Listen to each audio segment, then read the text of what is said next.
وەخسەکردنی زیاتر لەسەر ئەم پرسە بەڕێز عەمید عوسمان ڕیشە بەڕێوەبەری گشتی ڕاگەاندن و هۆشیاری لە وەزارەتی پێشمەرگە میوانمە. بەڕێز عەمید عوسمان بەخێر بن.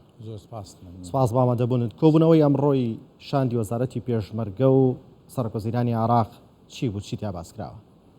سپاس بۆ جەنابەت کاکۆڤان. ئەمڕۆ بەڕێز فەریقڕوکن عیسا عوزێر سەرۆکی ئەرکانی وەزارەتی پێشمەرگە بە یاوەری شاندێکی باڵای وەزارەت سەردانی بەغدایان کرد، لەوێ کۆمەڵێک دیداریان هەبوو. یەکێک لەو دیدارانە بینینی بەڕێز جەنابی سەرۆک وەزیران فەرماندەی گشتی هێزە چەکدارەکانی عێراق بوو. لەم دیدارەدا بەڕێز سەرۆک وەزیران و فەرماندەی گشتی هێزە چەکدارەکان کۆمەڵێک پرسی لەگەڵ سەرۆکی ئەرکان باس کردووە لەوانە جێبەجێکردنی ئەو ئیتفاقیە و ئەو ڕێکەوتنانی کە لە ماوەی ساڵی ئەو ڕابردوودا لە نێوان وەزارەتی پێشمەرگە و دامەزراوە ئەمنیەکانی عێراقدا هەبووە. بەڵێنی داوە کە ئەو کار لەسەر ئەو ڕێکەوتن نامانە دەکات و بۆ ئەوەی کە ناوچەکان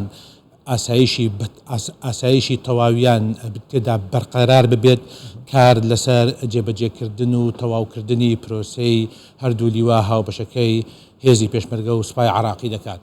بەڵێ ماوەیەکی زۆرە، ینی پێما بێت لە ماوەی 2 ساڵە من هەر من و بەڕێستان دووجا گفتوگۆمان لەسەرم پرسە کرد، هەر دەڵێن کارەکانی تەواو دەبێ و دەست بەکارە بن و بەڵام هەر ناگاتە جێ. هۆکار چییە بۆ تا ئێساش دەست بەکار نەبوون؟ دەوترێت لە ساڵی 2023 بودجەیان بۆ تەرخانەکرێ و دەست بەکارە بن.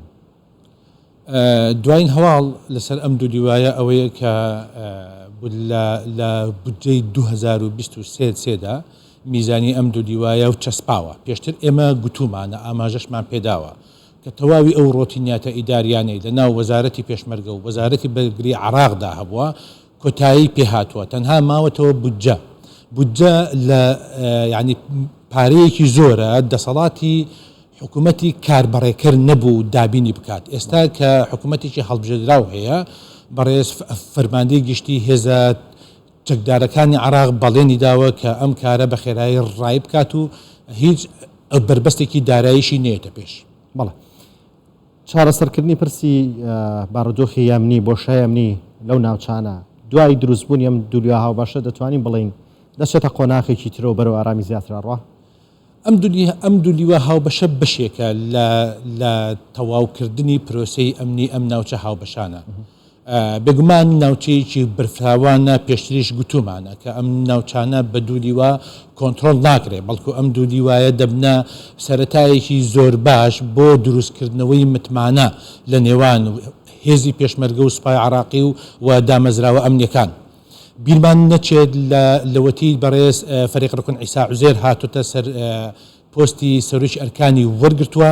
ئەمە چەندەمین دیدار و چاوپێککەوتنی هەمە جۆرە لە بەغدا و هەولێر لە نێوان فەرماندە سەربازیە باڵاکان لە هەردوو لە ئەم دیداری ئەمڕۆژ کە سەردانی بەغدا کراوە، بەڕێزیان هەر یەک لە وەزیری بەرگری وەزیری ناوخۆ جێگری فەرماندەی گشتی هێزە هاوبەشەکان و فەرماندەی دژە تیرۆر سەرۆکی ئەرکانی سوپای عێراقی بینی و لە هەر 6 دیدارەکەدا گفتوگۆی تەواوەتی کراوە لەسەر ئەوەی کە ئەم بارودۆخە ئەمنیە، ئەم بارودۆخە و چەقبەستوی کە لەو ناوچە ئەمنیانەدا هەیە بە تەواوەتی باشتر بکرێ و دۆخی پەیوەندەکانی هێزەکانی پێشمەرگە لەگەڵ هێزەکانی ئەمنی بڕواتە قۆناغێکی ترەوە و هەروەها قسە لەسەر کۆمەڵێک پرسی دیکە کراوە کە هێزەکانی ئەمنی عێراقی هاوکاری وەزارەتی پێشمەرگە دەکەن لە بواری و چاکسازی لە بواری مەشکێوە و بەشێک دەبن لە تەواوکردنی ئەم پرۆسە چاکسازیەی کە وەزارەتی پێشمەرگە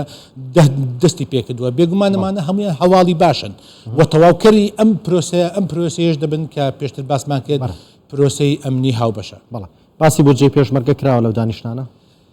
بێگومان بودجەی پێشمەرگە دەمێکە ئێمە باسی لێوە دەکەین. ئێستا میزانی عێراقی بۆ ساڵی نوێ نەچۆتە پەرلەمان. ئەگەر بچێتەوە پەرلەمان یەکێک لە داخوازیەکانی ئێمە ئەوە دەبێت کە بودجەی پێشمەرگە وەک ساڵانی پێشووتر بچەسپێت، بەڵام ئەم جارە داواکاریمان لە بەڕێز فەرماندەی گشتی هێزە چەکدارەکان هەیە کە هەر بەفعلی بودجەی وەزارەتی پێشمەرگە بنێرێت بۆ وەزارەتی پێشمەرگە. لەم کۆبوونەوەی ئەمڕۆ باس نەکراوە؟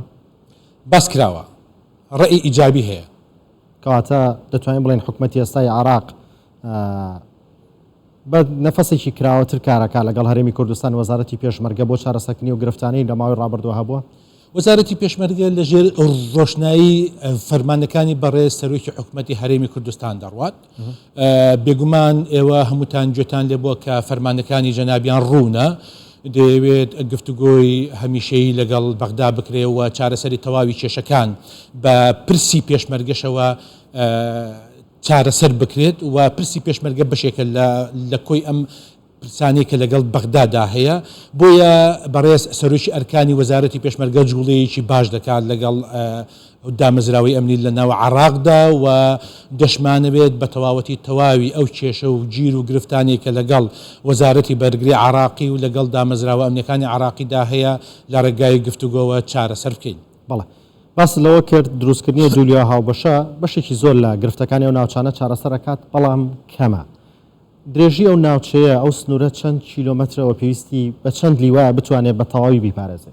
ناوچەیەکی زۆر فراوانە ئێوە دەبینن لە خانەقینەوە دەست پێ دەکات تا حدودی ناوچەی ئەو مەحمودیە سحێرا ناوچەکە بەڕاستیش فراغی ئەمنی زۆرە لە هەندێک ناوچەدا نێوانی هێزەکانی پێشمەرگە و سوپای عراقی کیلۆمەترێک بۆ 3 کیلۆمەتریش دەبێت ئەم مەسافەیە وای کردووە کە داعش و تێرۆریستان و خەڵکی ناشەرعی لە سوودی لێوەرگرن بۆ ئەوەی بحەوێنەوە و لە ناویدا و تەراتێن بکەن و هەروەها بتوانن ئۆپەراسیۆنیش ئەنجام بدەن.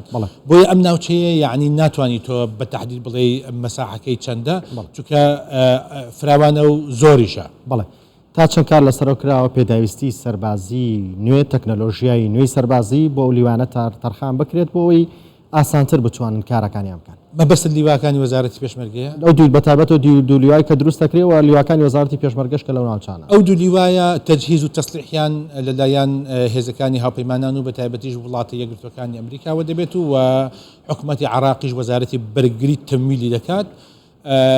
پێناچێت چەک و جبەخانەی ئەمانە چەک و جبەخانەیەکی تەقلیدی کۆم بێت چاوەڕانیمان هەیە کە چێکی باشیان هەبێت.